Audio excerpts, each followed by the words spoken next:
This is my fifth lecture on the poem King Porus, A Legend of Past. This is my last lecture on the poem, and today I would be completing the remaining portion of the poem. Since it was a big poem, and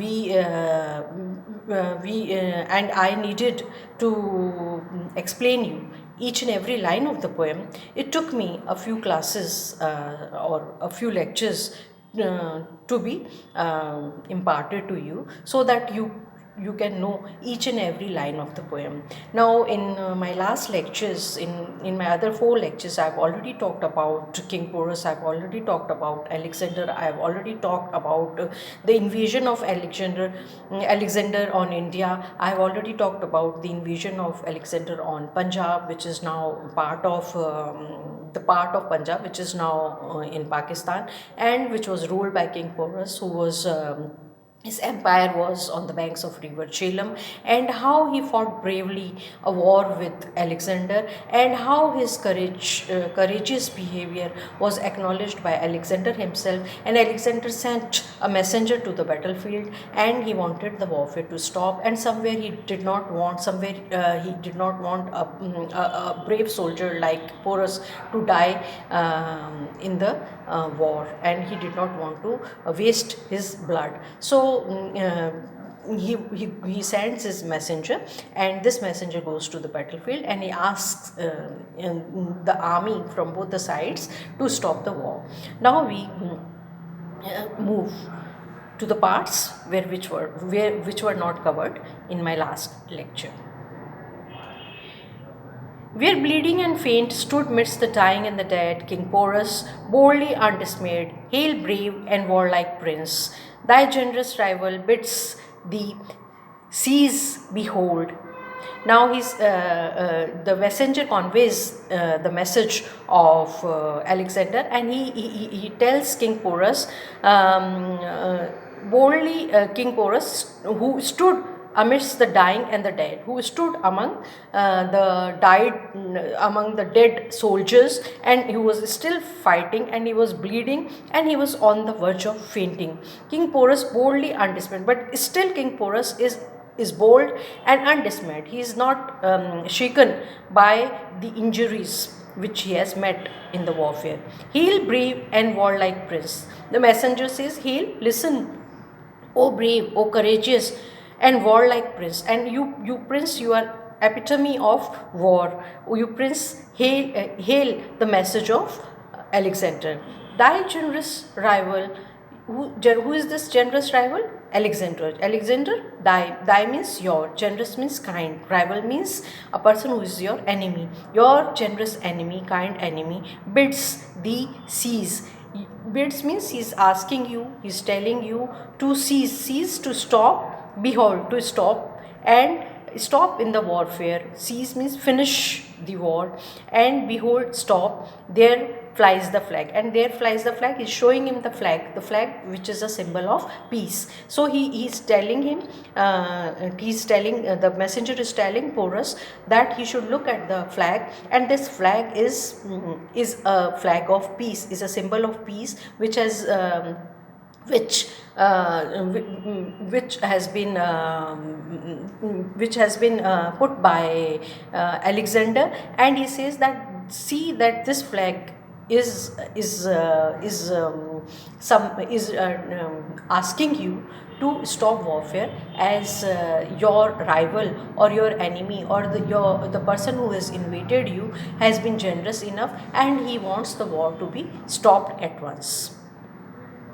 Thy generous rival bids thee seize, behold, there flies the flag that lulls dread war and wakens peace. And this flag lulls dread war which is full of dread, which is full of fear, and that lulls, that somewhere lulls is the word is used to soften or to put to sleep, and wakens peace, and is putting to sleep this war and is trying to wake the peace, like to a lion chained, that though faint bleeding stand in pride with eyes where unsubdued.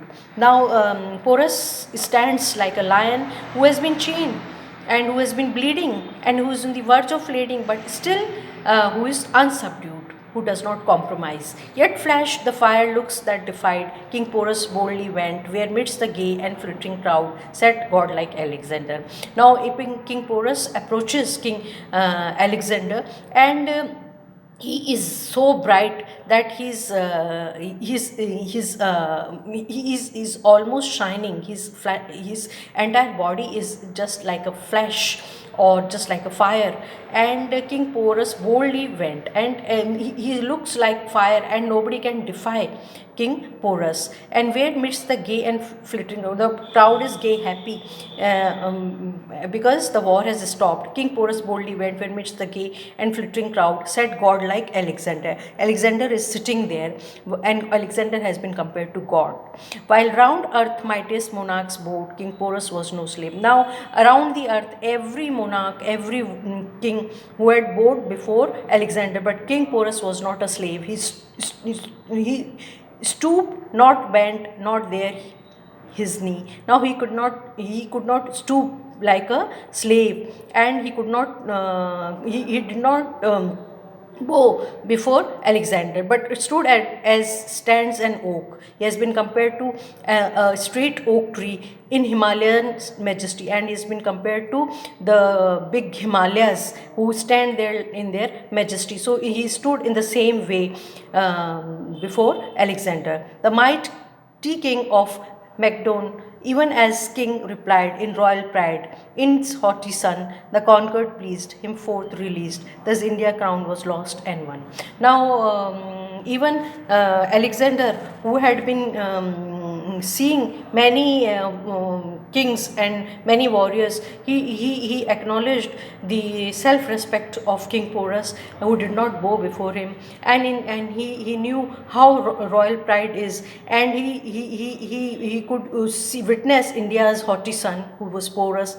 The conqueror pleased. The conqueror is Alexander. He was pleased by the behavior, or by the dignified behavior of King Porus, him forth released, and he released him at once. Thus India's crown was lost and won. And in this way, Michael Madhusudan Dutt tells us this is how India's crown was lost. Lost because Alexander had a big army, and he had been invading everyone. So this is how Porus was on the verge of losing his crown, but it was won again by his own behavior, by his self-respect, and by his courageous behavior. And this courage, this behavior of Porus was acknowledged by Alexander, who has also been compared, who has been called a god, and said God like Alexander. This is how Michael Madhusudan that describes Alexander. So Alexander was a warrior, a great warrior, and he was a world warrior.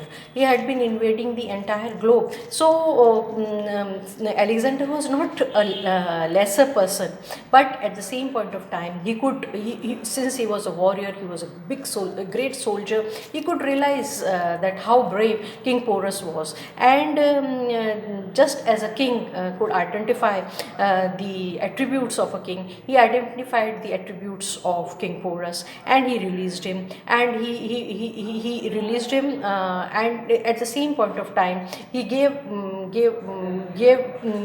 to King Porus what was due to him, the respect which was due to him. And this is how the poem ends. The poem ends in a way which is befitting both for Porus and both for Alexander.